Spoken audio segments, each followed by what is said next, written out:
everybody, it's episode 397 of PodQuest. Hey. It's Wednesday, March 23rd, 2022. I am Chris. With me is Druten. Hello. And Walnut. What's up? And, you know, instead of doing the countdown, we could just use time.is. Yeah. I was listening to Waypoint Radio, and, like, that's what they do, apparently. Because in the last few weeks, like, at the beginning of their shows, they're not clapping before they actually start recording because they're just bullshitting beforehand, and they keep it in the show. Mm-hmm. And, yeah, they just go to time.is, and they just pick a second to clap on. Because, like, we're all in the same time zone. Like, it's going to be the same fucking time. So we can just be like, let's clap at 6:25 and 12 seconds. You know, I'll forget. Like, if we're in the middle of talking or whatever, like, we're still going to have to stop, set up the website, determine what time we're going to clap, and then we're going to have to clap. It makes more sense just to do the, like, it's probably easier just to do the clap. I mean, we would still clap either way, but, like, I wouldn't have to go 1, 2, 3. But you're right, you're bad at multitasking, so it wouldn't work out. If we're in the middle of talking and have a conversation, you're like, oh, just make sure to clap at such and such time. I'll still probably be sitting there talking, and then, like, we'll probably stop, and then at the time we stop, before we clap, we're still going to have a countdown to clap, so might as well just keep the countdown. So I don't know if you misunderstood what I mean too. Like, we don't pick like a time like 5 minutes away. We like literally like we all go to the thing and we just go, all right, 3 seconds from now is 15 seconds. We'll clap at 15 seconds and just clap when it hits 15. But you're right. You will get distracted by something shiny. No, like, I get what you're saying, but it still goes into the whole, we have to go to the website and make sure we're all at time.io and we'll all be synced. It's like, oh, all right, we clap at 3 seconds from now. Or you just go 1, 2, 3. I think you just proved why it wouldn't work. You got the address wrong. Yep. Exactly. But you get what I'm saying, though. Like, it's extra work for just something that... Just for you. It's extra work just for you. No, it's literally extra work for everyone. Instead of having to go to a whole damn different website and everything, you just do it. You just 3, 2, 1, boom. Like, don't rely on technology that much. We're relying on technology right now. Yeah, but, like, we need this technology to record. We need technology to record, but, like, for a 3, 2, 1 countdown, it's just 3, 2, 1 countdown. Yeah, but so if we did it like that, everything would line up perfectly. Look, would it actually line up any more perfectly? It might.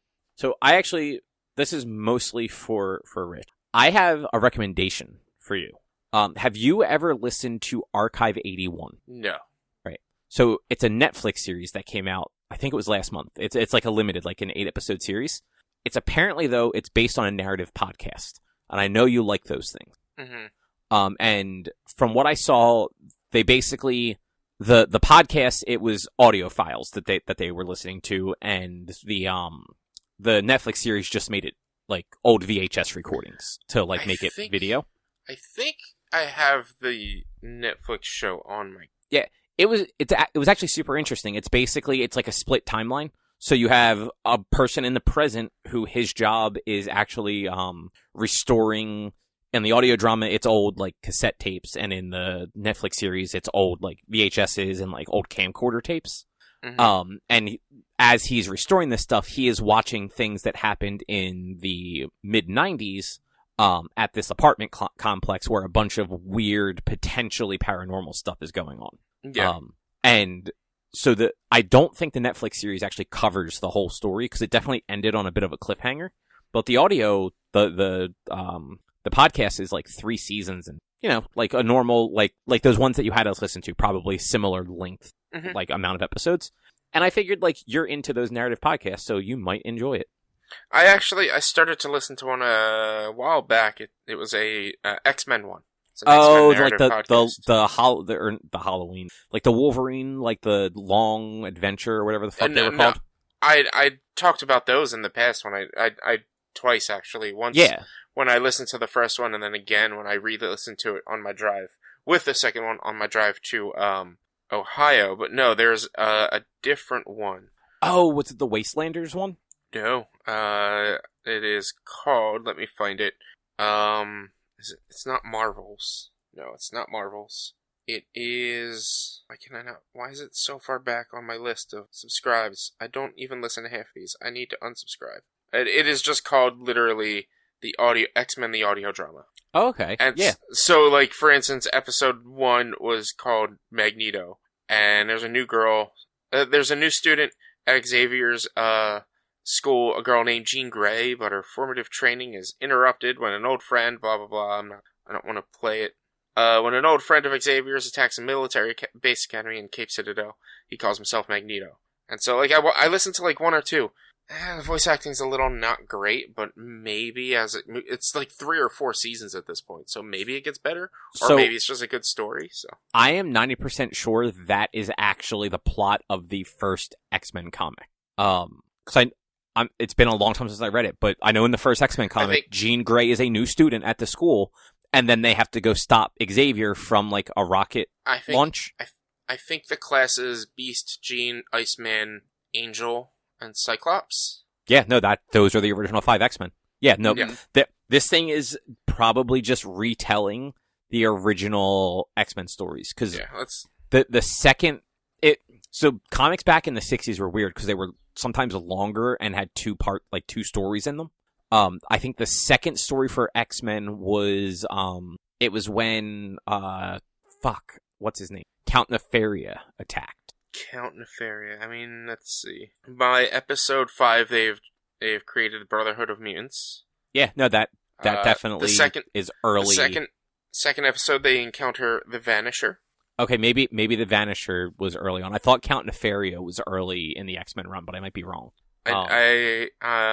Juggernaut is 3, and then it doesn't say who episode 4 is. Let's see. There's like 3 seasons of it, and it's.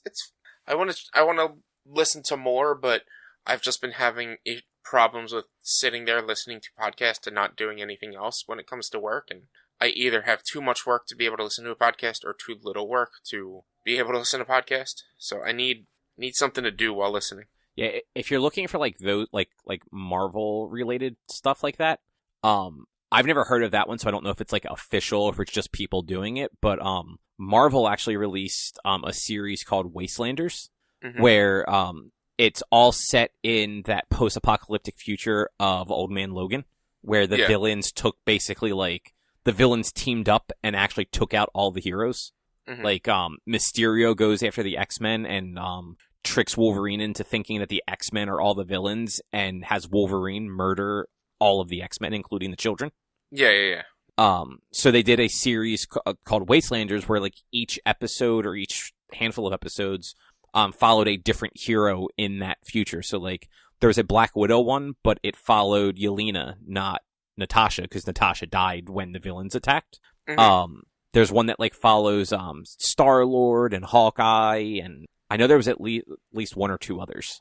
And I should have just read the description for the X-Men audio drama, because it even says at the very top, X-Men the audio drama retells the adventures of the uncanny X-Men from the very beginning, using comic book history and stories as a template while retelling and modernizing the tales. Season 1 told the classic stories of the First Class. Season 2 now delves into all new, all different. Okay, so the First Class were the 5 that you named, and then the all new, all different is likely when they rebooted the X-Men. So X-Men got canceled in the 60s or early 70s, and they just kept reprinting the same books over and over again for like 6 or 7 years. And then in the late 70s, they got rebooted, and that's when you get like Wolverine on the team, and Storm, and Thunderbird, and Banshee, and stuff like that, and Colossus. So that's like the all new, all different X-Men. Yeah, I'm looking through the episodes, and then we can get on to the show. But there's a problem with how Google Podcasts is showing things, or there's just a major time jump, because Season 2, Episode 9, released, according to this, December 19th, 2015, and then Season 2, Episode 10, released March 29th, 2019. Or they either had a very large gap, or, excuse me, I have the hiccups. Or they re-released things. Like maybe they redid the audio or something like that and re-released it in 2019. Yeah, I don't know, but it's still silly that like even if they did re-release in 2019, it's only halfway through Season 2 that they started. They didn't do all the originals. Yeah, or they stopped doing it for a few years. That's always possible. Just a 4-year gap, and instead of starting a new season, they're just, we're going to continue where we left. Yeah. Look, that's how I play video games. But, Rich, what is on the agenda?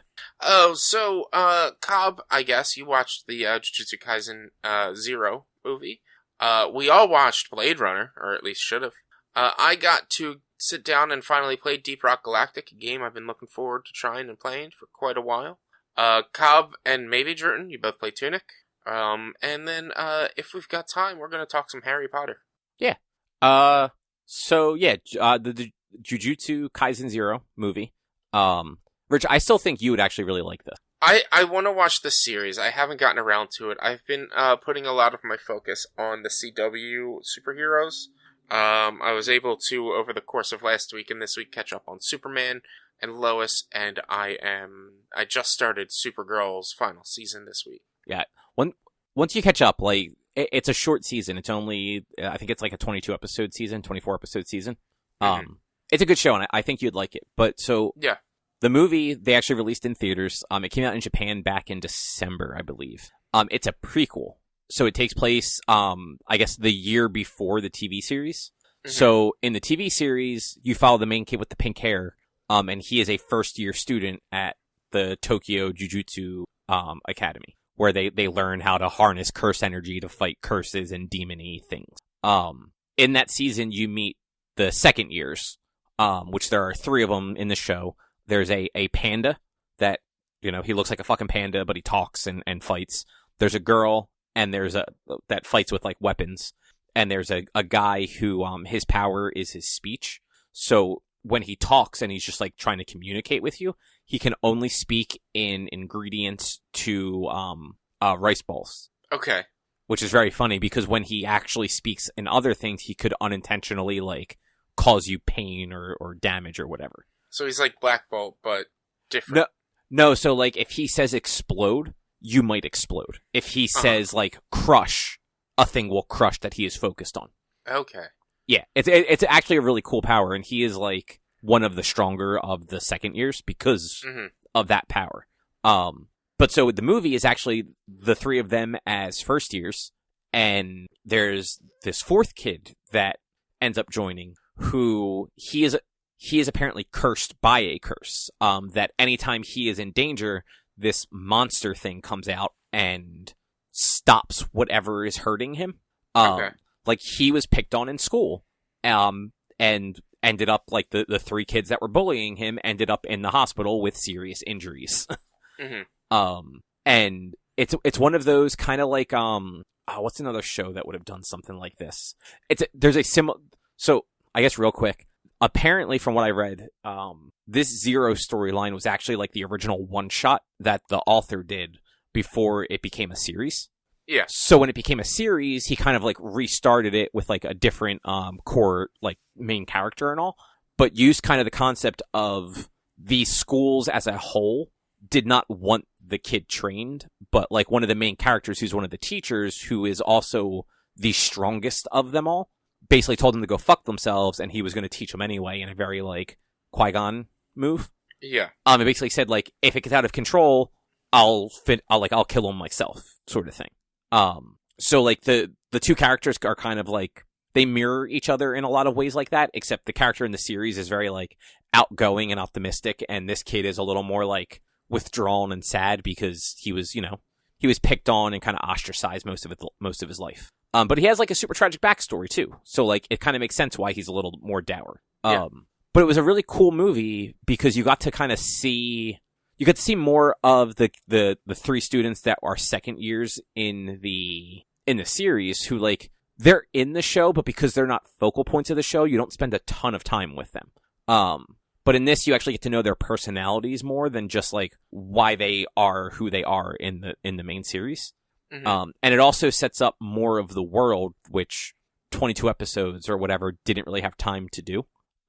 So like, you actually get to see like a very large scale battle of, they're called Jujutsu sorcerers, and like each one, it's kind of like, it's kind of like in Bleach, like with the Soul Reapers, where like there's like different ranks of Soul Reapers. There are different ranks of these sorcerers, and they all fight with curse energy, which would be kind of like their swords, but like the way that they use it is always different. Like some of them use like weapons to do it. Some of them like change their bodies or just like have like energy blasts and stuff like that. Yeah.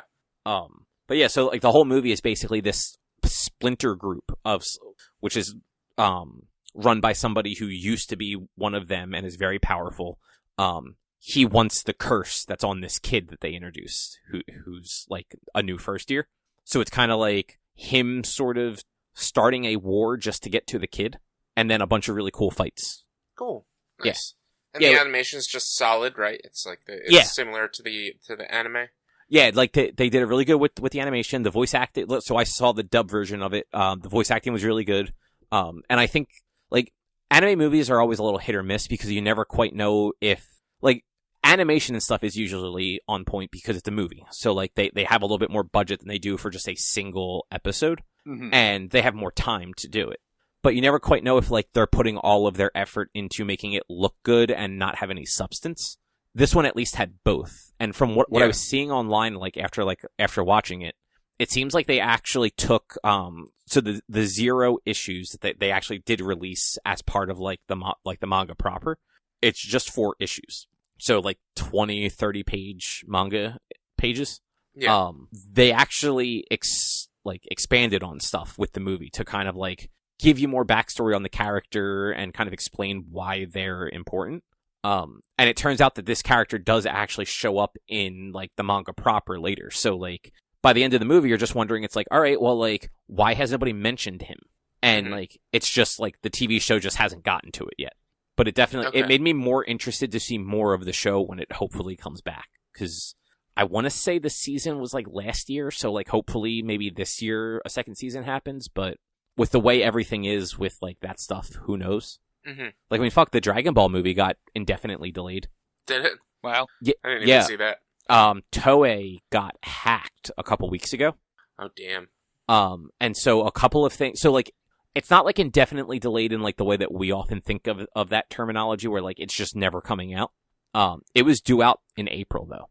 And it is now that they have delayed it and there is no new date for it to come out. So did they lose it? Are they unable to work it? Or is it being locked behind like malware and shit? I don't think anybody knows. I think that's the problem. Cause like they're a Japanese company. They're not super, forthcoming with stuff like that. Yeah. But, it impacted a bunch of their stuff. So I know like the Dragon Ball movie has been delayed. A couple other shows have been delayed and like don't have a return date. The only 2 things that were only delayed for like a small window was One Piece was delayed 1 week.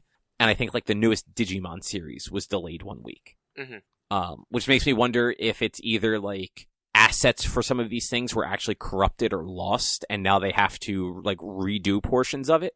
Or if they're just being a Japanese company about it and like because these things may have like been leaked, they're now just holding on to them. It's like Nintendo, like there have been reports of Nintendo, like they were working on like that Legend of Zelda series with Netflix that they pulled the plug and canceled because somebody like leaked it before they were ready to. So they're like, well, we're just not going to do it at all now. Yeah.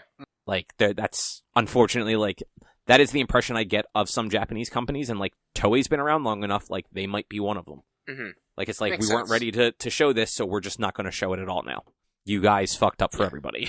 I mean, it makes sense that that's how you think of it. Or that's how you think of them. It doesn't make sense to not release the shit. Like you've already put all the work into it, just release it. Like that's the one thing that American companies tend to, or more Western companies tend to have over the East companies is, oh, they leaked it? Well, alright, fine, here you go. It's out there now. We'll just give it to you. Like, it makes more sense in a way.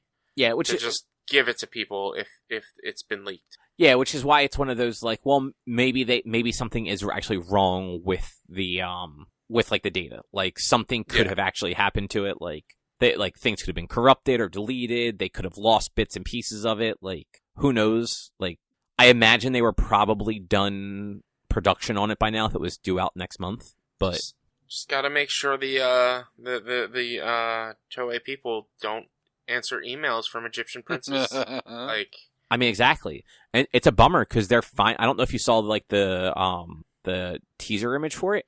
they're finally aging up Trunks and Goten a little bit. No, I haven't seen anything. So are they like teenage now? Like they're at least like somewhere in that ballpark. Like up until this point, like in the show, at the last the Tournament of Power arc, Pan is like toddler-esque. Like she's not like a full-on baby. So like it's been at least a few years since the end of the Buu saga, and Trunks and Goten are the exact same size and mentality in the show at that point. Well, where like they should be like 11 or like 10 and 11 at that point. I don't know, Trunks was a kid during the Buu saga, right? Yeah. So like Trunks and Goten were like 7 and 8 because Trunks was about a year old during the android stuff, and it was 7 years later that the Buu saga happened. So like Goten was like 7, Trunks was like 8. This is like 2 to 4 years later.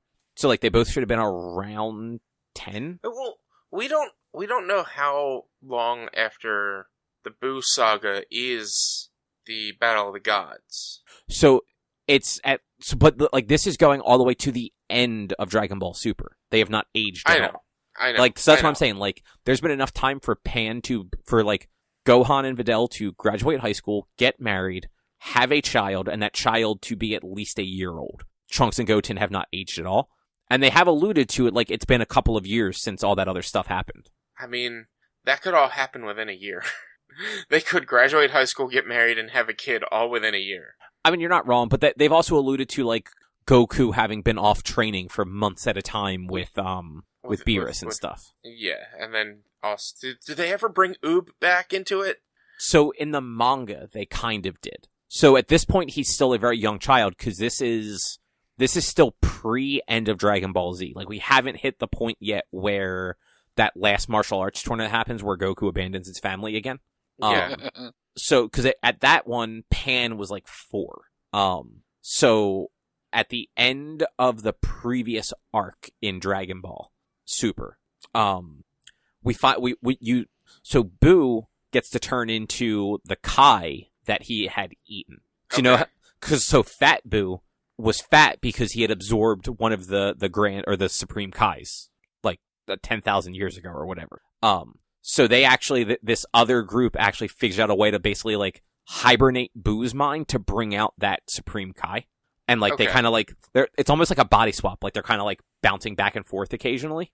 Mm-hmm. And in that Kai is able to find Oob, who has Buu's energy, which is also, I guess, God energy, according to them, and have him give Goku energy for a spirit bomb or some shit to beat the bad guy. Okay.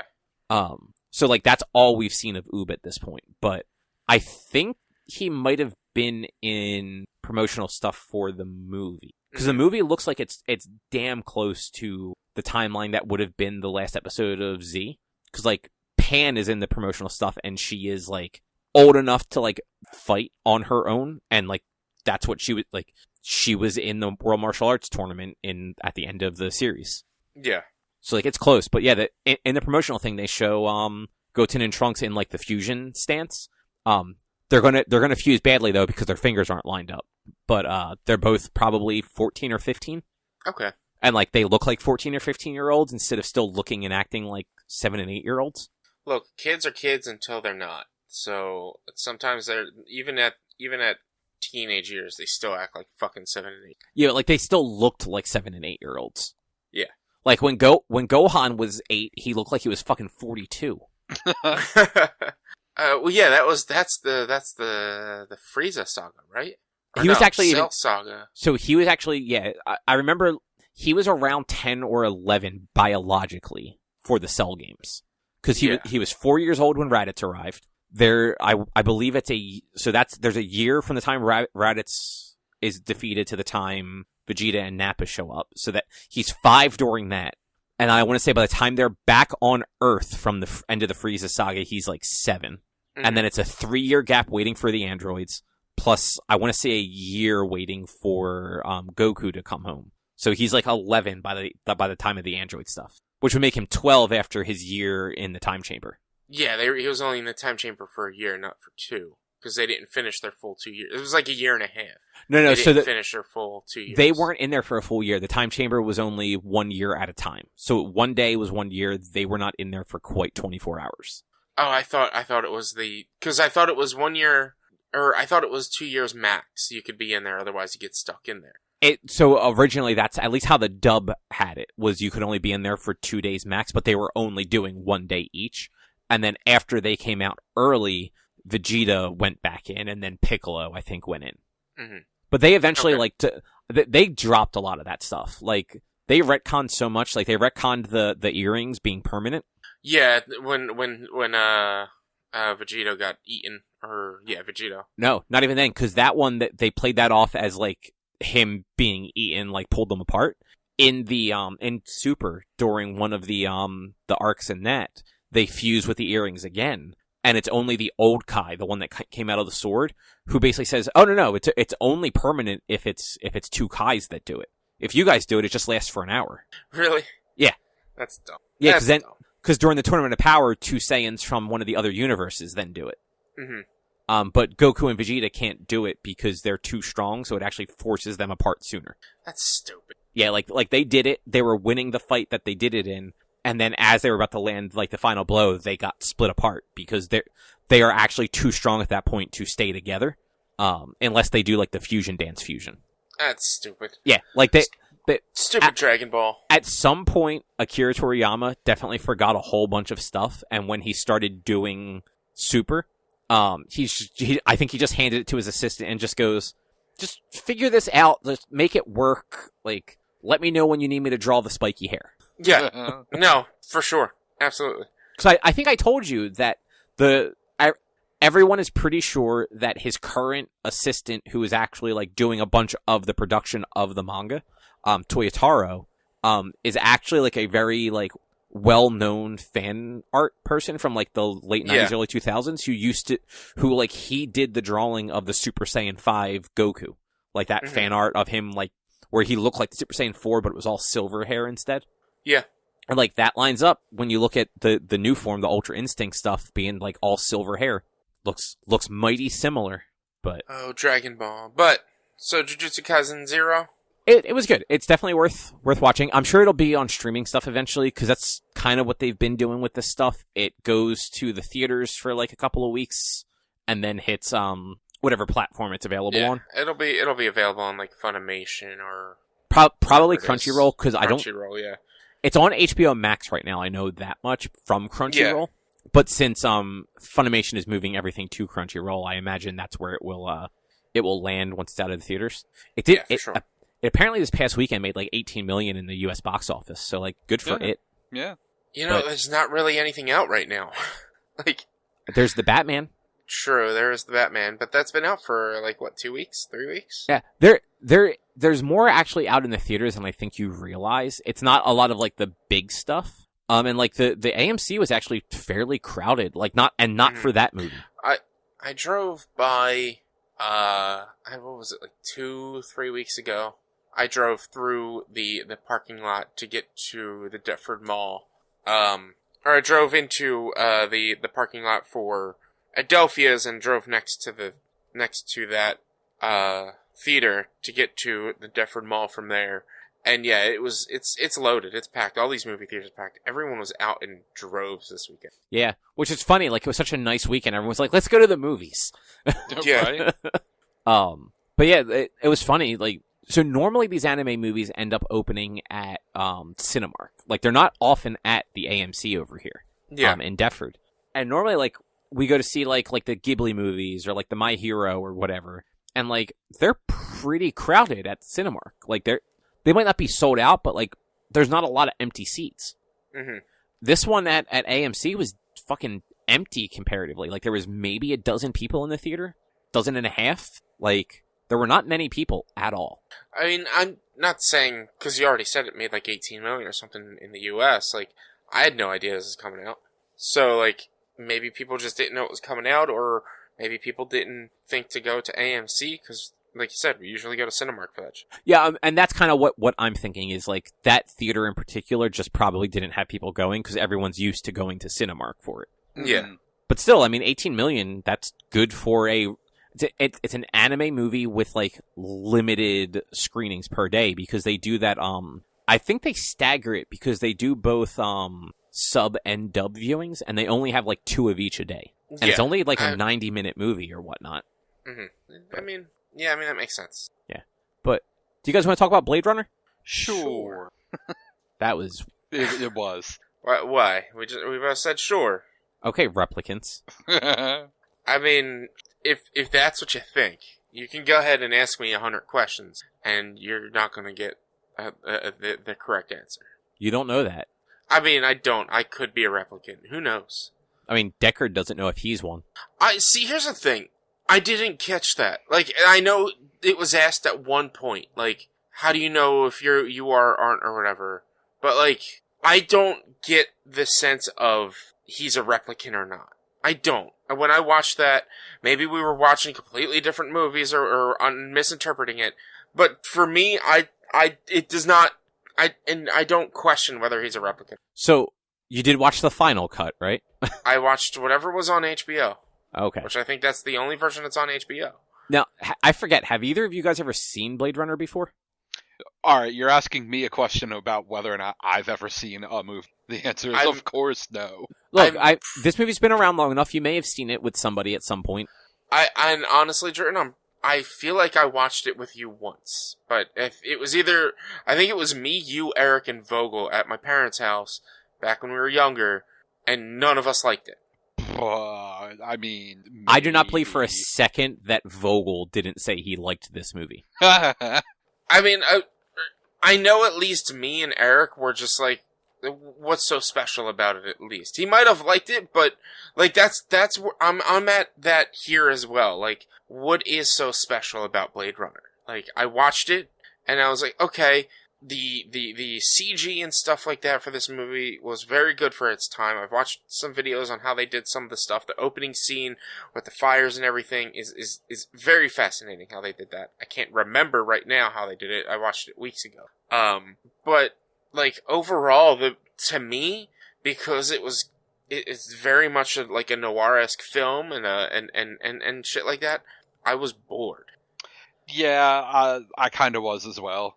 Oh, see, I actually enjoyed it a lot, and I was surprised, like, Erica actually seemed to enjoy it. Like, normally a movie like that, she kind of just spaces out and is, like, on her phone or, like, on the Switch or something, but, like, she was watching the whole thing and, like, talking and, like, not, like, talking, but, like, talking about it and, like, making, like, well, what does this mean? What does that mean? Like, rhetorical questions about stuff. Yeah, I didn't get any of that. Like, I didn't get any confusion or, like... The opening was weird, because the opening was... I'm trying to remember it. Well, so with the opening, the problem... And I think like a big problem this movie has in general is Ridley Scott is... I don't think Ridley Scott's a good filmmaker. Like, I don't. I know he is well regarded for a lot of things, and like some of his movies aren't bad. I haven't seen a whole lot of them. But like he's also the guy who was like on his soapbox complaining that like everyone's staring at their phones too much, so they don't want to go see his shitty Night movie that fucking bombed in the theaters this past fall. Mm-hmm. Yeah. But so this movie, from what I understand, it went over its budget by double in the 80s, to the point where the producers basically took control of the narrative when it came to like the edit. So like in the theatrical cut of this movie, there is no real question about anything. Because, like, you have, like, Deckard is actually doing, like, voiceover in parts of it. Like, the opening of the movie where it's just kind of, like, showing you things. There's apparently, like, a full, like, line of dialogue voiceover from Deckard. Like, talking about, like, his family and his life and stuff like that. It wasn't until the subsequent cuts, like, so in the early, mid-90s, I guess it was, he did a director's cut of it. And I believe that's the one that I originally saw, and it was like 20-ish years old. Like, I don't really, like, I only remember bits and pieces as I was watching it this time. And then in 2007, he did this final cut, which this is apparently, like, his direct vision of what this movie should be. And I feel like there's a lot of cool ideas and concepts, and, like, it was shot really well. Like, every shot looked good, and, like, seemed like it had a purpose. And I think, like, the acting was good in it. But, like, I think the storytelling as done by the director in editing is where it kind of falls apart. Yeah, I mean, I can see that. I can understand, because I did not like the final cut. Like, I did not think that this was well put together. Honestly, if it opened with dialogue, I probably would have been more interested in it.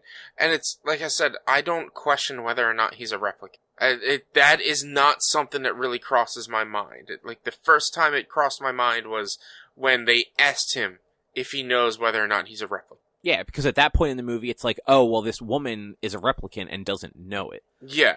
And there is a scene, when she is at his apartment, where she is staring at something like, kind of like towards the screen, and her eyes get that shine to them that show that they're replicants.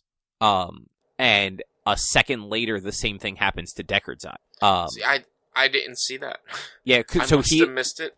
He is standing directly behind her, like off to like her left shoulder when it happens, and it's not as pronounced because he's also a little further back in the shot than she is. And like, I think that could be like a sign that like Ridley Scott was using for it. From what I was reading, Harrison Ford does not believe that Deckard was a replicant. Like, he apparently actually fought for him to not be one. He thought that the audience should have had, like, he fought for Scott to not make that the plot point. Like, for it to not be, like, spelled out in it. Cobb, spoiler alert, there's a sequel that has Harrison Ford in it. Yeah. An old Harrison Ford. And these things only live for 4 years. So he's not a replicant. And the woman who is who we know is a replicant that, like, he runs away with in this movie has a fucking child. So, like, they ruined their entire lore of this entire fucking thing. So we don't know that he wasn't a different type of replicant. If he is one, just like the woman. Like, we don't know that, like, so we don't know that the woman's model only lives for 4 years because she was a test at a new variant of a replicant. And the same thing could be said for Deckard. Because, like, and again, like, I personally think he was human. Like, I don't disagree with you there. But the uncertainty comes after that question is asked, well, like, are you a replicant? And then if you go back and think about every conversation and interaction he has with people earlier in the movie when, like, he's kind of being forced into, like, hunting down these other replicants, people act like they know him, but, like, not that they know him, just that they know he did the thing before. And it almost, like, it feels like they could have been lying to him based on, like, a perceived knowledge that he has. And there's also, and this is actually something I read afterwards, his house is full of pictures that are not anyone related to him. All of those pictures are apparent, like, and they're very old pictures. Yeah, like, I was just thinking as we were talking about this, wait, all the pictures were just incredibly old that he had. So, and so the thing that I read on the thing I read online was replicants tend to hoard pictures because it helps them have a perceived past, essentially. I'm sorry, but you can't say that, though, because they don't say it in the fucking movie. This is based on a book series, or not a book series, but on a book. I don't know that either. I've never. That's right. It's Do androids dream of robot sheep? Yeah, it's something like that, right? Yeah, like do androids dream of electric sheep? Yeah. That's it. Yeah, I've never read that book. So me coming into this as just somebody who's never seen this before, and then everyone coming out to me, oh, it's definitive and this is true because the book says this. I'm like, I don't know the fucking book. So how am I supposed to know and recognize this? That's why he's a human, because I don't know this shit. Maybe he collects old-timey photos. Maybe these are photos he's seen of other replicants who have these memories of their past that are fake, and he holds on to them as memories of the shit he does because he fucking kills people for a living. No, robot people. 100%. Like you're not wrong, and I'm not. And keep in mind, I'm not saying that he's a replicant. I'm just saying like this is where the debate comes from, and like that's the intention. Like the movie wants people to debate of like, well, here's information that I got from a book that says he could be a replicant. Versus you saying, well, I've never read this fucking book. I only know what they showed me in the movie, and in the movie, he sure seems like a fucking human. Yeah, and that's where I'm at with, like, if if the debate has to stem off of outside sources that may or may not be canon, whatever, was not directly written by the director, but it's taking like influence off of, like, there is no debate for me, because yes, this is influenced by that movie and based off that book, but this is its own thing unless it's expressed in the movie in some way, shape, or form. We don't know if that's actually true in the movie. But you also don't know that it's not true. Like, absolutely. Nothing about this movie can confirm for you one way or the other that Deckard is definitely human. Nothing. I mean, sure, but that's the problem, is I'm not debating whether or not he's human or not human. I'm debating whether or not you can have a fucking debate based on the movie. You 1,000% can. Like, we are right now. No, because you're pulling debate pieces off of a book. No, he's pulling things from the movie. The biggest argument right now is he hoards pictures and replicants hoard pictures. No, I was just pointing that out. I also pointed out the fact that in the movie, his eyes get a shine on him just like the replicants do. And that, so he does not interact with a single person in this movie that he has any noticeable history with. But people act like they know what his past was, which would be true for an organization hiring a replicant that has implanted memories. Also, the dude that's always like folding the paper up, he folds up a fucking unicorn at the end, which is alluding to the fact that he knows that Harrison Ford was having quote unquote dreams about a unicorn, which could be some sort of perceived consciousness about implanted memories. I'll be 100% honest. When did he mention anything about having dreams about a unicorn? They showed the fucking dream. Somebody wasn't paying attention. I fucking hated this movie. It was boring. I keep forgetting you don't like things that aren't action movies. No, it's not that it's not action. It's noir, and I don't like noir. It's boring. It's like, maybe if it, like I said, maybe if it had the dialogue over top, maybe if it was giving me his thoughts, I'd be more interested in it. But like, the movie was just dark. You couldn't fucking see a thing, and it's 40 years old. It's boring. I don't care. I have a TV that should be able to make me see things. No, like, you have a shit TV. It looks amazing on my fucking TV. But like, I just like, I'm sitting here and maybe the idea that it's fucking 2019 in that movie really takes me out of it. Oh no, I love that part so much because the technology is so stupid. Oh, like, yeah. They have flying fucking cars, but they still rely on a goddamn payphone to make calls. Hold on. And like, all of their fucking screens are fucking 4x8. How many fucking enhances did he do on the picture? Oh, and he still got that clear of a picture, or that clear of an enhance. All right.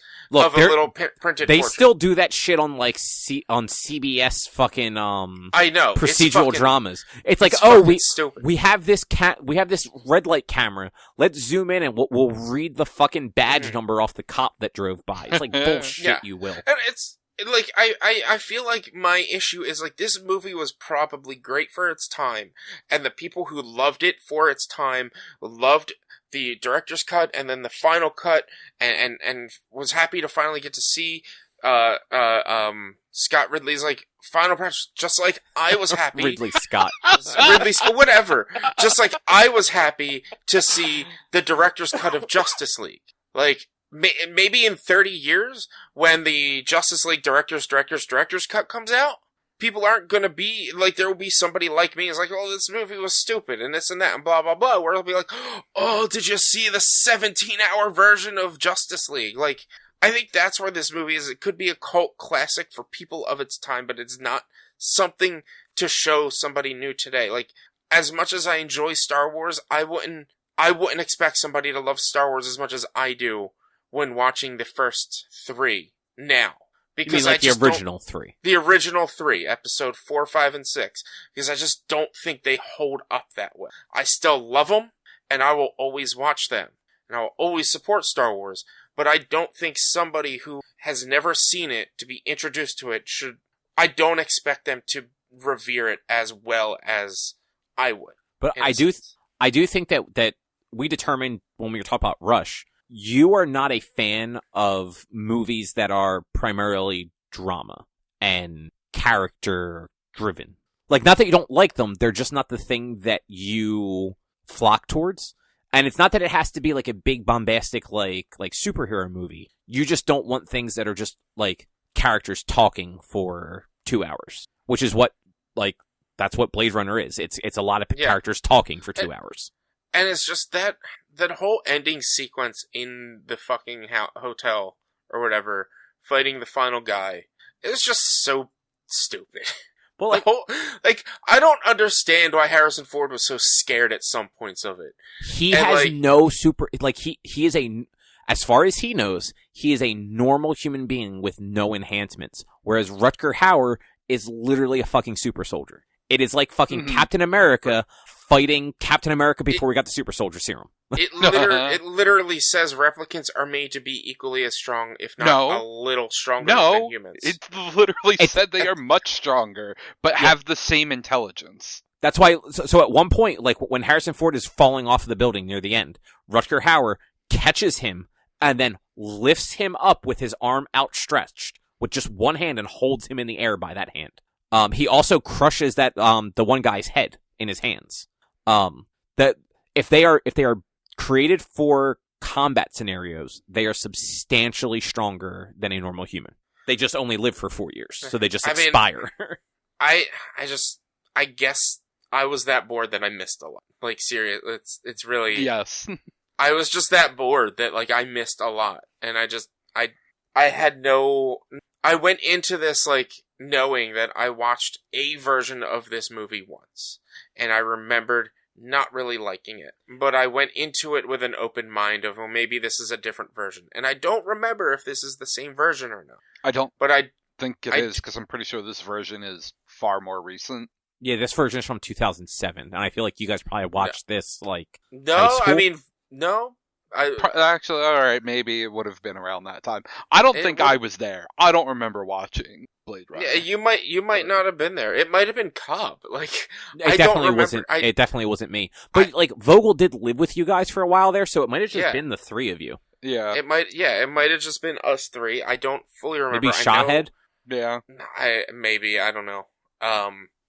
But it's just like, to me, it's just, and like, I was like, alright, it's a sci-fi, a lot of people love this movie, I'm gonna get into it, I'm gonna really get into it, and then, like, it opened, and then it had the interrogation scene, and then it finally shows, Harrison Ford, and he's on the other side of the fucking street, and the person waves him over to get food, like, as if he was like, was he waiting there for an open seat? And I'm like, what's going on there? And then it just, from there, it's just like, I'm like, oh, the architecture looks so bad in this house. Like, why? It's 2019, and I can't get past the fact that they're using payphones, but they also are taking fucking Polaroid pictures of shit. But they have computers that can enhance those Polaroid pictures all the fucking way. I don't know, that Polaroid picture printed out fully exposed. He did not have to shake that thing at all. Exactly. So I guess that's the the better technology is, it's not a Polaroid picture, it's a printed fucking picture. I also appreciate that, like, this movie came out, I guess, 6 years before Back to the Future 2. They have almost identical aesthetic in flying cars. Yeah. Mm-hmm. Which, I mean, like, that could be intentional. Like, Robert Zemeckis may have, like, based some of that look on, like, what he had seen in Blade Runner, you know, nearly a decade earlier. Yeah. But I think I think it's kind of funny that you're super into, like, the kaiju stuff, which is also a lot of people just sitting around and talking, but not into, like, other movies that's all it is. Stuff actually happens in kaiju movies. Yeah, for like 30 seconds at the end. Still actually happens.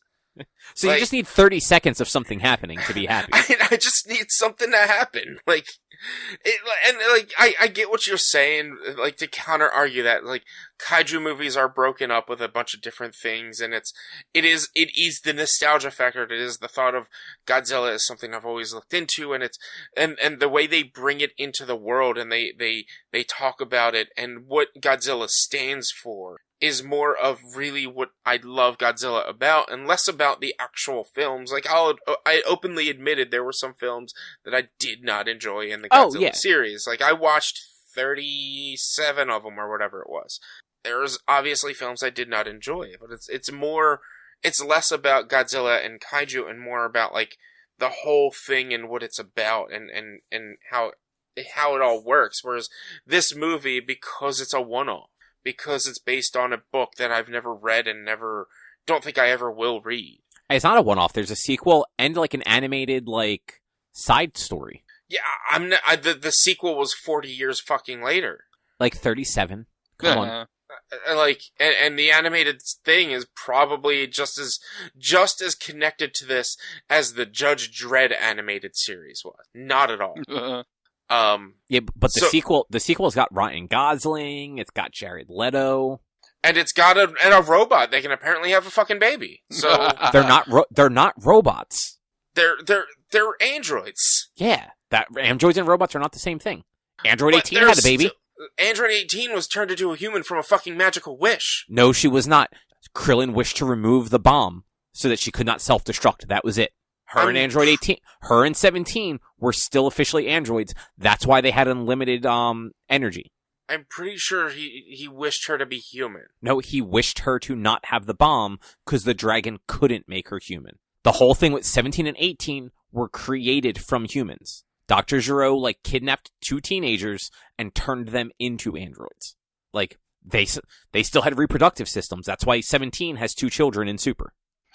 Androids can fuck, apparently, is what I'm saying. At least in Dragon Ball. Well, apparently in all things. Yeah. Dragon Ball, just fucking Blade Runner. Name an android that can't fuck. I don't know. And look, we're on the internet, so realistically, even if you name one that can't, it's Rule 34 or whatever, it exists. Rich, are you Googling to see if she was wished into a human? No, I did. I Googled it, and it's fucking stupid. It's beyond. You're Shenron. I don't have the Shenron Funko Pop down here, but Shenron, an all-powerful fucking dragon that can grant fucking people to come back to life. Only once. I'm not powerful enough. No, he can do multiple times now, ever since Dende came down to Earth. But he can, yeah, but, like, look at all of the weird limitations that they get on there. Kami, who was easily more wise and powerful than fucking 12-year-old Dende at the time, was only able to figure out how to make it do one wish, and if you died, you only got one more chance.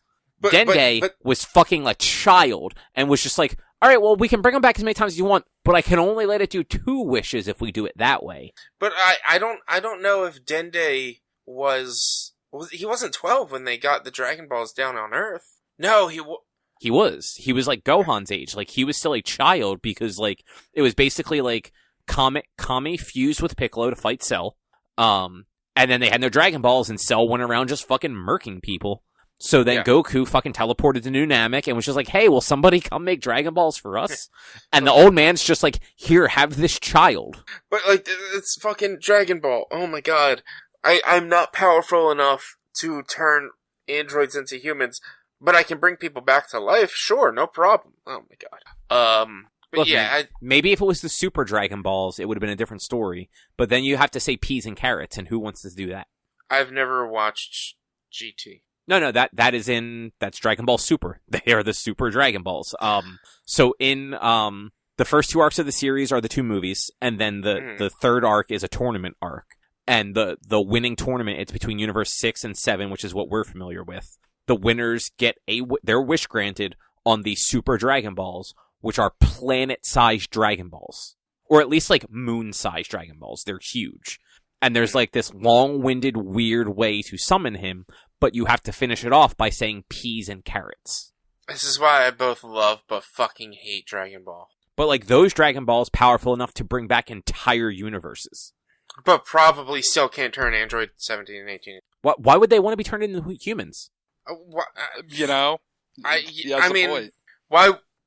I mean, I'd say to have kids, but apparently that's fucking possible. Yeah, look, they can have kids. They have unlimited ki.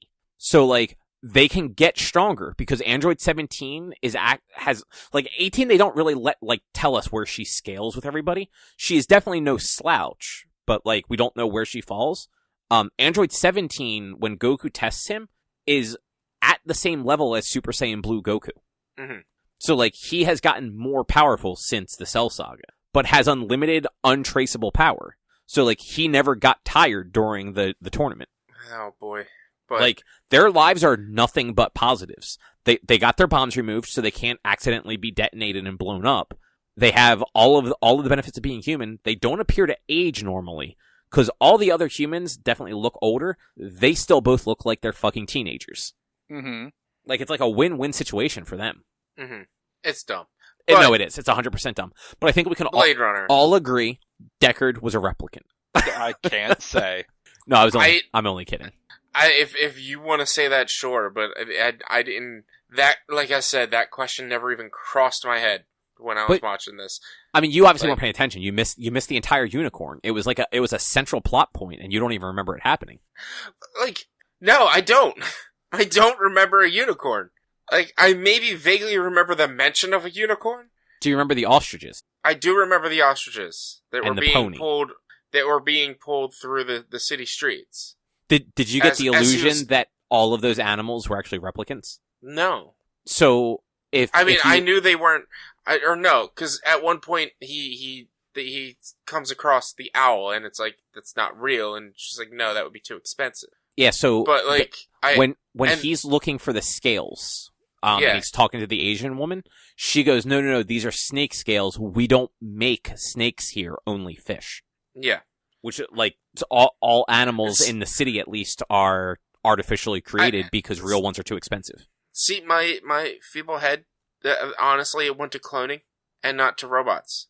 To robot animals. My head was like, oh, they're not, they clone snakes, they clone fish, they clone whatever. Like, it didn't even cross my head that they have fucking robot fucking ostriches running around Los Angeles in 2019. So, that's Neo the Los most Angeles. direct reference, or that's a direct reference back to the book. Like, the electric sheep in the title are... The whole story of the book is the world has basically been wiped out by nuclear war, and all the animals basically are dead, minus, small handfuls that are now incredibly expensive. See, that I didn't know, because I didn't actually look up the plot of the book. I only read, like, a few, like, points that kind of, like, correlated to things in the movie. But... yeah, I think that whole concept is interesting, and, like, you're not wrong for having thought about cloning, but, like, I feel like at that point in, like, 1982 when it was made, like, I feel like any science fiction of that era is going to lean more towards a robot or an android or something, like, created like that. Yeah. Because I feel like cloning was not a thing that, like, movie makers and creators and, like, the general public would even think of as, like, a possibility. Mm-hmm. Well, and then especially... go back thinking that it's based off a book from the 60s. So... oh, that's true. I forgot how much older the book actually is. Yeah, the book is like 68, I think. Yeah, it's either 67 or 68, but I don't know. The last thing I want to say is it was immediately obvious the effect it has had on all things cyberpunk for the last 40 years. Oh, yeah. Yeah. Yeah, like, look, that city doesn't look all... like, obviously, like, the cyberpunk city looks better because it's from 2019, not meant to be 2019. But, like, those two cities look real similar. Mm-hmm. I've also find it funny that it seems like that movie may have been the catalyst for how a lot of movies set in some sort of, like, near future or future-like setting on the West Coast. The West Coast becomes just, like, super Asian influenced, like, more so than it actually is for real. And, like, a lot of things do that, where, like, suddenly, like, there's a lot of, like, Chinese and Japanese, like, infrastructure there that, like, isn't there in real life. Well, wasn't it, what was it, Big Hero 6, they were in, like, San Fran, Tokyo, or something like that. Yeah, that was one of the things that I was thinking of when I thought of this while watching it. Yeah. But, like, there are definitely other things, too, that have that same, like, heavy Asian influence on the West Coast of a possibly apocalyptic future. Because, like, in this, like Drew said, like, the book apparently is, like, post-nuclear war. I don't know if the movie is supposed to be that, too, but it's definitely not a happy time. Like, why was it always nighttime? It wasn't. It was daytime twice. Yeah, there was slight. But I'm going to also bet a lot of that is, like, just the nuclear, the post-apocalypse fallout. Yeah, I mean, that is probably, like, the story reason why it would be like that, but there was, when he was doing the test to the woman at the beginning, it was daytime, because he has the guy put down the shutters because it's too bright in the room, I guess, to, like, read the pupils or what have you. And then at the end of the movie, the sun comes out as Rutger Hauer's character dies. Yeah. So, like, I honestly think it was just, like, one of those, like, directorial choices. Like, Ridley Scott wanted it to just always be nighttime, so he only filmed scenes either inside or at night outside. Yeah. I mean, I guess, like, that was, like, his apartment was so dark. And, like, yes, my living room is dark, but that's because I just don't have a light on the other side. If you're living, like, I can't even say most apartments, but a lot of the apartments I've seen have really good like, built-in lighting that you don't need an additional lamps and shit. They don't This was 1982, 2019, post-apocalyptic future. We don't know what their lighting situation was like. If you have a TV that can enhance, you should be able to put LEDs or whatever your equivalent of LEDs are in your fucking light. Man, in your fucking walls. That TV was still a tube. And they spent all their technological advances on that enhancement technology. Yeah, that's all and anyone ever worked on. That enhance just fucking killed me, man. I'm sorry. No, that thing was very stupid. It was. It kills me when they do it on the CSI shows, but like that was just. At least that was like a like at the time a far future thing where it's like, okay, you know what? Like 40 years ago, I could totally understand why they would think that could be possible. Because, like, if you think about it this way, so 10, 13, 12, 13 years prior to that, we started sending people to the fucking moon. Yeah. 15 years before that, like, cars kind of worked and TVs were in black and white. I was watching a video today from, I can't remember the actual YouTube channel, but they were talking about the very first CGI character ever put onto film, and it's from the movie Young Frankenstein. And they're like, that, like the studio back when they made that, they had less than a gig of storage while they were making that, whereas like this little YouTube company that does also CG work has like 40 terabytes or some shit in their server room. Yep. My phone has exponentially more resources on it than what the computer that ran the space mission to the moon had. Yeah. It took them a week to recreate the same CG effect from young Sherlock. I think I said Young Frankenstein. Young Sherlock. That took them 9 months to do. Yeah. I don't know how accurate this was, but I was listening to a podcast about Toy Story earlier this week, and one of the people on it is like, he's an animator. And he mentioned that apparently back in the 90s when they were making Toy Story, they were only able to export to render like a minute to a minute and a half of the movie a week. It took so long to render what they were doing in Toy Story. So they basically just always had things rendering in one place while they were working on something else. Yeah. But yeah. But I guess to move on, Rich, do you want to talk about this Deep Rock Galactic you started? Yeah. I can do that. Now, you played on PC, I assume, right? Yes, I played it on PC. It is available on Game Pass, but you can't crossplay from Game Pass to PC. And I think this is the game. Didn't they? And Drew, you might actually know this better. I think this was just announced that they were ending like updates for console. Oh well, I don't know. I'm not sure. I know Season 2 is going to be starting soon. So, like, they're still going to be supporting it on PC. Yeah, no, that was the thing. They're going to... If this is what I'm thinking of, PC version, still getting updates, still getting new content. Console versions, they're just done with. Yeah. Probably. I haven't looked anything into it. I'm checking right now. I've known a few friends who played it and liked the game, and I've watched some videos on it, and I always enjoyed what I saw. So, like, I wanted to get it, so finally, for my buddy Timmy's birthday, I got him and myself a copy, so that we could play it on stream on Tuesdays from time to time. Because it's not a story-driven game. It's not like a major, like, you need to follow a story. Once you get through the initial training missions, it's just like kind of just go at your own pace and do whatever you want. And you just play mission to mission. There's no, as far as I can tell, overarching thing.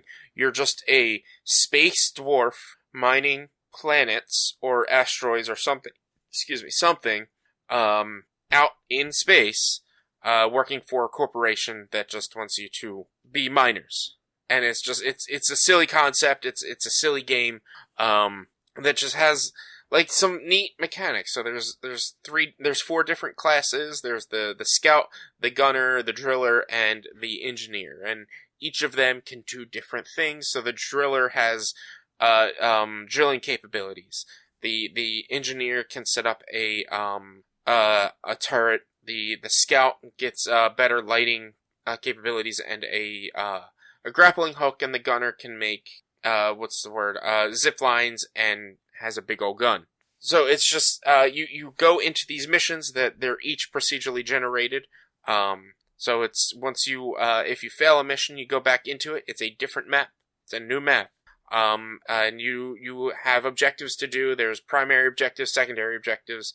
And once you complete them, you press the button on your little mining equipment, and they will call back a drop ship to bring you back. And you have to make your way back to the drop ship while hordes of enemies are coming at you and survive. The more people that survive, the more other materials that you gather, the better off you are, the more experience you get, and you can even some of the materials. So, like, if you find some gold or some borium or other different minerals that aren't necessary for the mission, you keep those to use them to upgrade as you get upgrades for leveling up. And it's just, it's a fun game, but it starts off kind of slow, because you do get some of the missions that are unlocked for you, even though they change. It's every probably like half hour to an hour, the available missions for you change, and that's like real time. So I could jump in now, and in the next 20 minutes, missions are going to change. Okay.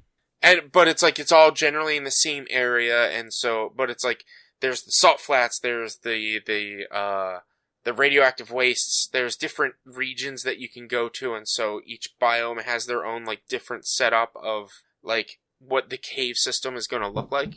And obviously everything's underground, and then there's this central hub that you can run around in while picking missions and doing your upgrades. And it's a neat, silly, fun little game. If one thing I could do is just, like, turn off the callouts from the characters, because sometimes they can get kind of annoying because they say too much or they talk too often. But besides that, I liked it. I liked it. Graphically, it looked fine. It's nothing too, like, amazing. I'm hoping we get a chance to play more of it, but, like, it did start off a little slow and boring. Some of the missions are just dumb. Some of the missions are exciting, and hopefully the further we get, the more exciting the missions get. So it's really just like a do what you want sort of game, or not like do what you want, but like an open. Yeah, it's a very games for service game, essentially, where, like, the story, if there is one, doesn't fucking matter. You just, once you beat the tutorial, it's just like, hey, go do missions. And the more missions you do, the more you unlock. And so, like, for every 3 missions, you get a rank up, and with that rank up, it unlocks more available to you that you can do. More, trying to think, like, once you reach rank 3, there's a bar on your ship that you can go have drinks. One drink will get you drunk, the other drink will get rid of your buzz. And then once you reach level 7, you can have another drink, and the drinks don't mean anything besides just drinking. I'm sure there's other things the ranks do. We just haven't gone that far, and I've only played like 3-ish hours of it. We failed a mission once. I died multiple times because I fell, because I wasn't paying attention to where I was going, and you're in cave systems, and sometimes there's big holes that you just fall in. Once you reach the bottom, you die. It's also That's a problem. fun. It's also a problem that, like, of the games that I've been playing lately, most of them don't really have fall damage, so I don't think about fall damage. It's like, I'll play Apex, no fall damage. I'll play Elden Ring, some fall damage, but generally none. And then I'll play Deep Rock Galactic, where, like, if you fall more than 10 feet, you're probably going to take a lot of damage. Well, that's never fun. Fall damage I mean, is... Like, I understand fall damage, don't get me wrong. It's just, it's never a fun thing. Yeah, it's more the fact that, like, the whole game is built around these procedurally generated maps that are completely destructible. So, if there is a hole that you're trying to get down into, you either have to figure out how to platform down, or if you have a digger, the digger can actually dig diagonally down towards where you're trying to get to. Or, the engineer, I believe, has a platform gun that they can shoot platforms that you can platform down. Or like I said, the gunner has the zip line, they can place a zip line or something like that. So the whole game is built around teamwork and making sure that you're all, like, kind of doing the same thing. But there was, like, 1 or 2 missions where me and Tim just went in completely opposite directions from each other to get the mission done fast. And it's like there wasn't that level of difficulty. But we are also only a couple of missions, only like 6 missions in. Okay. And also, I checked, this does not appear to be the game that I thought was ending console support. I do not know what game I ended console support, but it was not this one. Was it Stranded Deep? Because I know that ended console support forever ago, and then they eventually just added co-op. But that's like a survival game that's a survival game I talked to you guys about a while back that was free on PS Plus for a while. This game was also free on PS Plus back in January. Yeah, no, this was actually very recent that, like, that thing happened. Yeah. But yeah, that's really, I don't really have much to talk about. I enjoyed it. It's the gunplay is fine. The character progression seems to be good. There's 4 classes, and so each class levels up on its own. So if you're going to go from using the scout to the gunner, you're going to be a level 1 scout or a level 3 scout or level 1 gunner.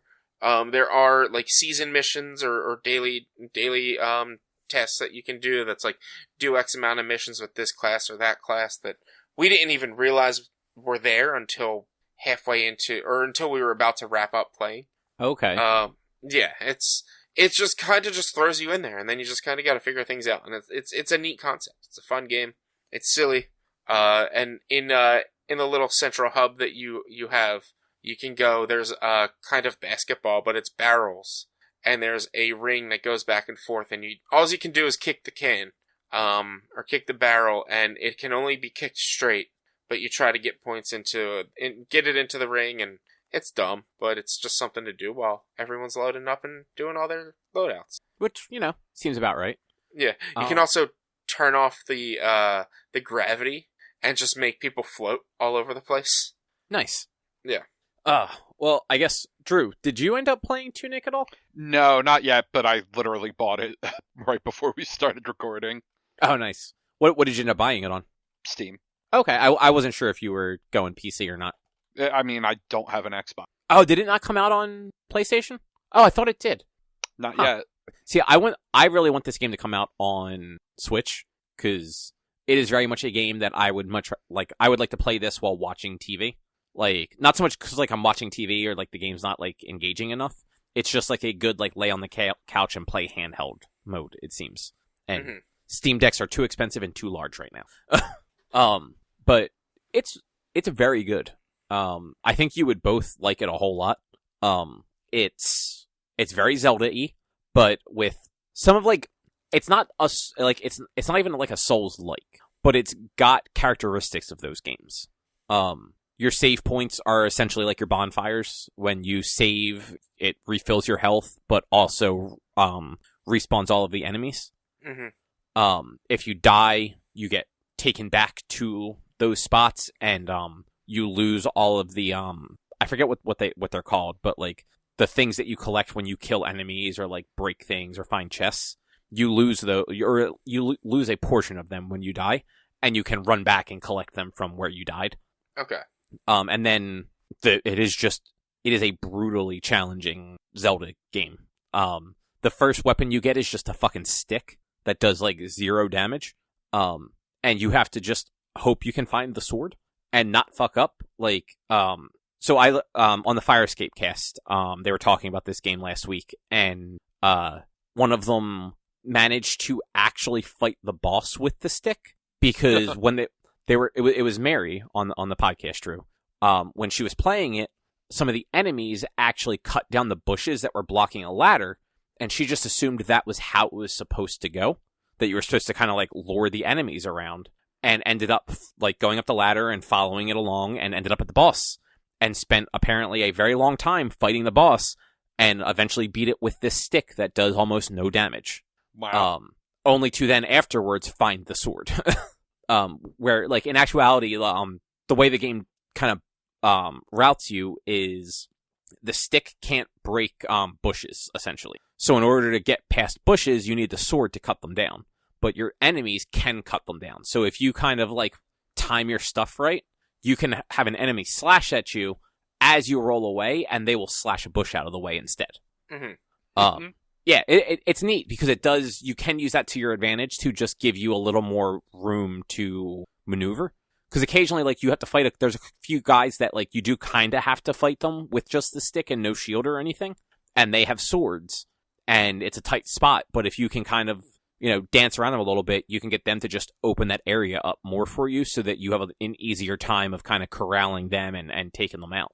Because some of these fuckers have like backswings too, so like they'll swing at you like a normal slash, and then they'll hit you on the backswing. My favorite thing in this game, though, it's got an in-game manual that you find as you play. Like, you're finding pieces of it, but it's styled like an old like Super Nintendo or Nintendo like actual game manual, like a thing that you would have found in like a Zelda game in the 90s. So it's got like all the language in this game is like its own weird runic language. Like, you can't read anything. But certain bits of writing in the manual actually are regular English. And then there's pictures, very similar to like, again, like a Zelda game or like the Pokemon games, where like in the manual, they'd give you like a little like tip on how to do something. This one, like at one point, there's a tip on dodging, and it literally shows you when you're dodging, if there's any dust around you, those are your invincibility frames. So when you do a roll, as long as there's dust still in the air, you are still invincible. Okay. And then it also gives you like hints as to what some of the items you might find are, because there's nothing to tell you what they are in the game. Like, at one point, I found like a stick of dynamite, obviously dynamite. But then I found like these weird ball things that I held them until I got to the boss, and then I just threw them at the boss. They ended up being freeze bombs. They freeze the boss in place, and I was able to just go up and like whack them a whole bunch. Nice. I heard some people on like other podcasts talk that like they found those, didn't know what they did, threw one, it hit a wall, bounced back, and hit them, and froze them in place. Oh no. Yeah. So just, yeah, like there's some fun physics with some of the items you can throw in this game. Like your throwables bounce. But yeah, it's cool. And so far, and one of the other things in the manual is, at one point you find a page that ends up being like the map, and it does at least put your active position on the map, on that map. So it's not 100%, but it at least gives you an idea of like where you're at any given time. And in bits of this manual, there's like handwritten notes, like this game belonged to somebody, and they wrote little like tips and stuff like that in like some of the margins, or on the map there's like a page number scribbled or something. Mm-hmm. Which is like, yeah, it's really cool. And you're not finding the manual in order. So like I found like pages like 6 through 11, and then page like 20 or something weird like that. But it is just like you'll go into a room and there'll just be like a page sitting on like on the floor. You walk up and it gets added to your manual, and like it's very high quality. If you zoom in on it, like it zooms way in, and you can read and kind of like figure everything out that way. The combat though, at least early on, it's a hand weapon, either a stick or the sword, and then you're fucking dodging. You do have stamina though, so you can't just dodge indefinitely. It's a more forgiving stamina than like the Souls games are. It refills fairly quickly, and you can do quite a few rolls before it runs out. When it does run out though, aside from being slower and not being able to roll, your damage decreases, and your damage taken increases. So I want to say you take like 150% damage when you're out of stamina until your stamina bar refills all the way. So you definitely have to you have to be careful with how much you are dodging. Sword swings don't take up your stamina though. Okay. So you can kind of like slash away at people and like you're fine, but it's dodging that ends up hitting you. I will say like there doesn't seem to be a way to necessarily totally remap some of the buttons, which like isn't a huge deal right now, but there are a few things that are just, for me, they're like unintuitive, and I would like to be able to change them up, but I didn't see a way to easily do that. I didn't spend a lot of time looking yet either. Trying to think what else. You can add, so any sort of like weapon or item you have, you just have the option to add it to any of the face buttons other than A or X or whatever, like the bottom face button. Because that one is by default your dodge. Okay. And then the other three you can like, depending on how you play, like I have what on a PlayStation controller would be square is what I have set to the sword generally. Okay. So this way, like X is dodge and then square is sword. What else? There are like potions that you get. Health is kind of scarce though. Like I have not found a lot of potions or other things that like refill my health. So you're kind of taking chances wandering through zones that you're just hopefully not going to get taken out, because if you run backwards to hit a save point to refill your health, all the enemies you took out in the interim are back. Mm-hmm. And you can 100% go places that you're not meant to go. I ended up, after I got the sword, I think it was before I went to the first boss. I got the sword, and you kind of end up backtracking after that. Because at that point you can now go to the spot that's blocked by bushes and cut some bushes and climb up and get to the boss. But there's also like a path to the south that you can take. And I took that, and I ended up in this forest, and I'm walking around, I'm like, oh, there's nothing here. And then all of a sudden, a fucking army of giant spiders came at me, like just fucking out of nowhere. Like I cut a few bushes out of the way, and then like I shit you not, there were like 8 fucking giant spiders on the screen all of a sudden. Damn. And I slashed at one of them hit me. My health dropped almost all the way to nothing from full, and I just fucking booked it out of there. I'm like, never mind, I should not be here yet, and just got the fuck out of there. So yeah, like you can end up in the wrong places before you're meant to be there. And I don't know if like I don't know if there are things you get that like increase your health or whatnot, but you do get like a shield at some point, which does make the combat easier because now you can like block and parry aside from just dodging out of. So, but yeah, it's fun. I like it. I have to play more of it. It's just again like it being something I can only play like on the TV or on the computer. I just haven't had a lot of time because it was a very busy weekend. Mm-hmm. But yeah, that's all I got for Tunic. Oh, I just realized, Rich, you didn't pick a book club thing.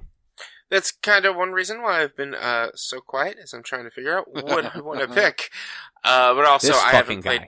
I don't really have a lot to say about Tunic because I haven't really looked into it. I'm just trying to. I'm going through like Netflix mostly, and I think I know what I want to pick. Okay, well, what do you want to pick? Ip Man. The first one came out in 2008. It's a IP Man Kung Fu movie. Yeah, IP.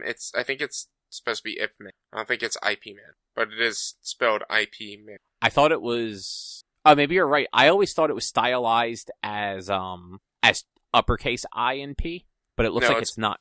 Well, because I think the somebody has that. That's the name of somebody. Ip is the name of somebody in the movie. So if you actually look, if you just Google IP like Ip Man, it also says also known as Yip Man. Yeah. He was a Chinese martial artist and grandmaster of the martial art Wing Chun. He had several students who later became martial arts masters in their own right, including Bruce Lee. Yeah. So and it's basically kind of, I think, based off of his life, or in a sense maybe fantastical. I'm not 100% sure, but it is like about sort of about the guy who trained Bruce Lee, essentially. I don't really know. Like, there's a bunch of them, so I think it just gets a little bit more fantastical from time to time. Yeah, I always thought these were just like I'm sorry, I'm drawing a blank on the like kung fu action movies. I didn't actually realize there was any historical basis at all. I don't know. I thought I heard there was, but then Ip Man 3 has Mike Tyson in it, so I don't know if there is. But yeah, Oh, it's Donnie Yen. Okay. yeah. So that's been on my list of movies for a while to watch. I was looking for a different one, but I don't think it's on Netflix anymore because it's not on my list, and it's been saved on my list forever. It would be a Harlock Space Pirate or something like that, I think. But I decided to go with this one, with Ip Man. It was either that or there was a Ryan Reynolds movie that came out last year that I was going to do. Not the new one, the Atom Project? No, not the Atom Project. 'Cause that's not. I don't think that's Netflix. Yeah, it is. Is it? Yeah. No. It was. Let's see if I can get to it and find it. Six Underground is what the other one was. Oh, right. That was that. I remember that. That was like a Netflix original, wasn't it? Yeah. I never watched it. Neither have I. But there was also Rurouni Kenshin. I was trying to figure. That was like there's the live action Rurouni Kenshin, and I'm like, man, which one do I pick? And I'm gonna go Ip Man. Yeah, apparently the Kenshin live action movie and the Full Metal Alchemist live movies were not bad. The Full Metal live movie was not bad at all. It was obviously different, but it was definitely not bad. It was more referencing of like the manga and Brotherhood than the original, which is good, but it's still like they took their liberties. Still cry my eyes out whenever I see the dog, but that's just what happens when you watch that series. But yeah, I haven't watched the Rurouni Kenshin one. The Bleach one was solid too.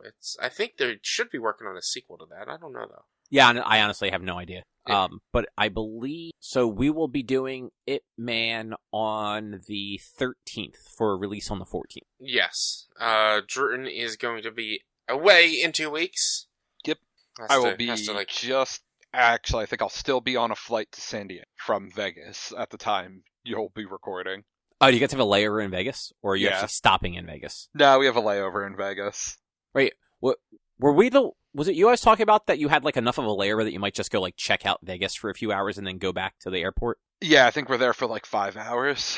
Yeah, and you're close enough that like the airport could kind of it's literally across the street from the Strip. Yeah. So. Yeah, you could take one of those self-driving Teslas.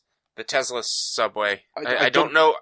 It might be connected to the airport. I'm not 100% sure. But yeah, you might be able to do that.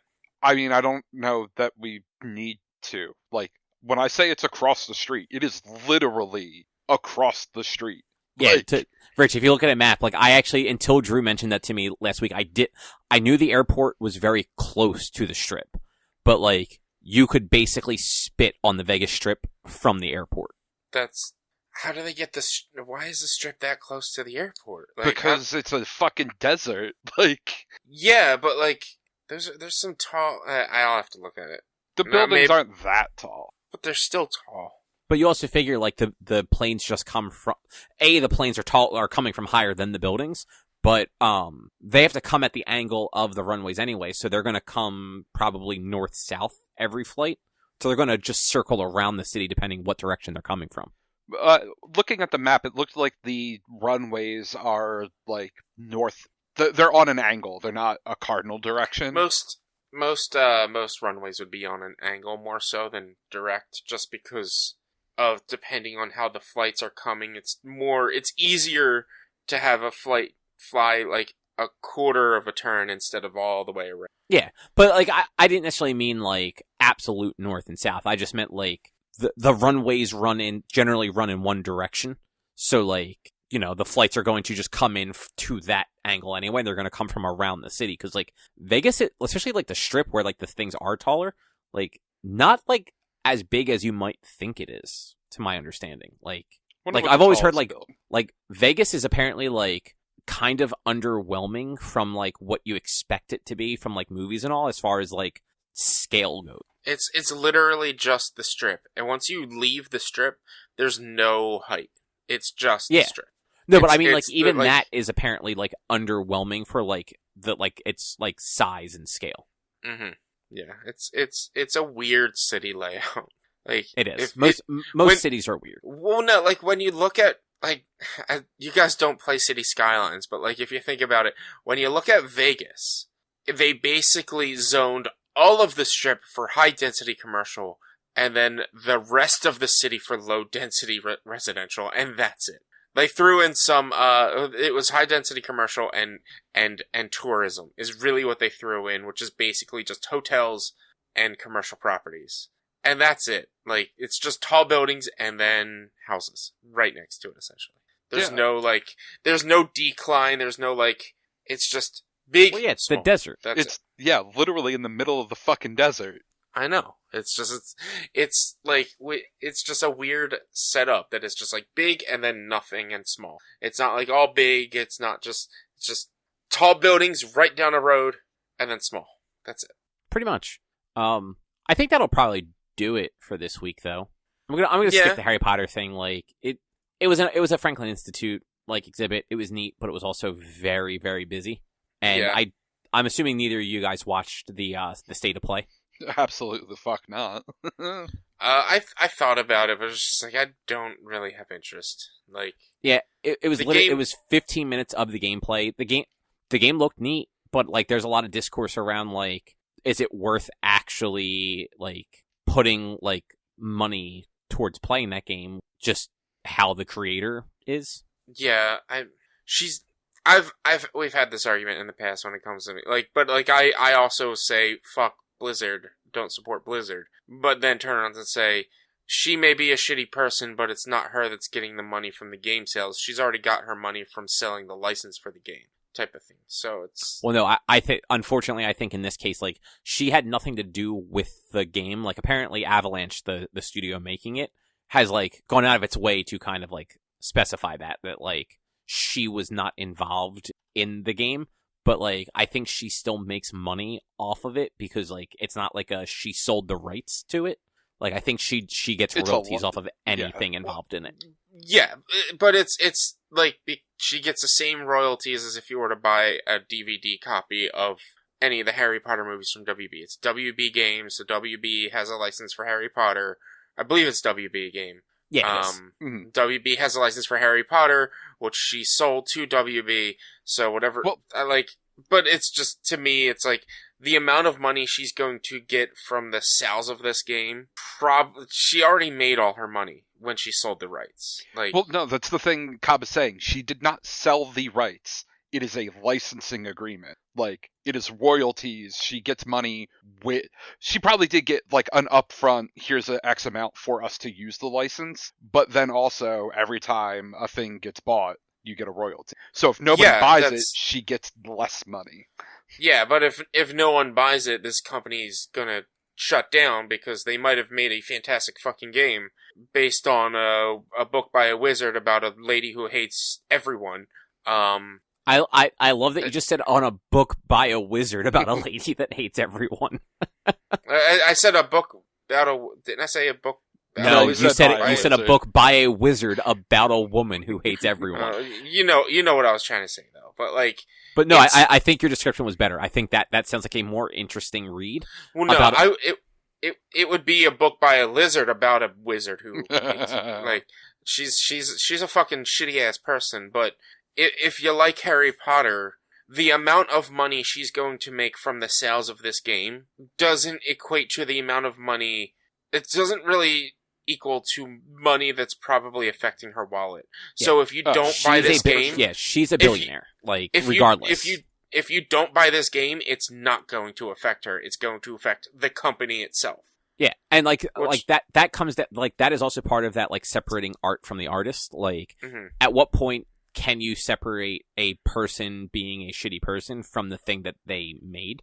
And how bad does a person have to be before their art is no longer enjoyable? Yeah, it's like I said, I fall on both sides of the coins because when it comes to the Harry Potter shit, I'm she's already made all her money for Harry Potter, so if you keep buying it, it's not really going to affect her. But then I say, fuck Blizzard, I'm not buying anything from Blizzard and Activision until all that shit is taken care of, where it's the same, it's different sides of the same coin, essentially. Yeah, Bobby Kotick already has all of his money and will always have all of his money. So it's hypocritical for me to say this, but it's both not wrong, but also not right. But fuck J.K. Rowling. Yes, fuck her, absolutely. She's a fucking bitch. But, if you like Harry Potter, don't be ashamed to say you like Harry Potter. If you want to buy it... Harry Potter's bad. Move on from Harry Potter. Look, Says the guy who still watches the same wrestling from 40 years ago. I have not watched weekly wrestling in 2 years. Wow, really? it's I don't because even they have haven't cable had, anymore. They haven't since when had do you not weekly have wrestling cable? in 2 years. 2 months ago. Good for you. Because What all do the you do about sports I all your want to watch, sports? they're all on ESPN Plus. Also, and I just bought F1 TV. It's $80 for the year. Nice. So actually, I have a quick sports question for you, Drew. Yes. And I guess it's not really even necessarily a sports question. The Wings. Uh-huh. Why is their website Wings LAX? Wings Lacrosse. LA Yeah. Cross. Is that actually what LAX? Yeah, lacrosse has long been shortened to LAX. Lax. Okay. I drive past Wells Fargo Center depending on where I'm coming from, and today is one of those days I drive past it, and like they're on the side of the building with like the Flyers and the Sixers, and like I've seen it a few times, and I'm just like, why is it LAX?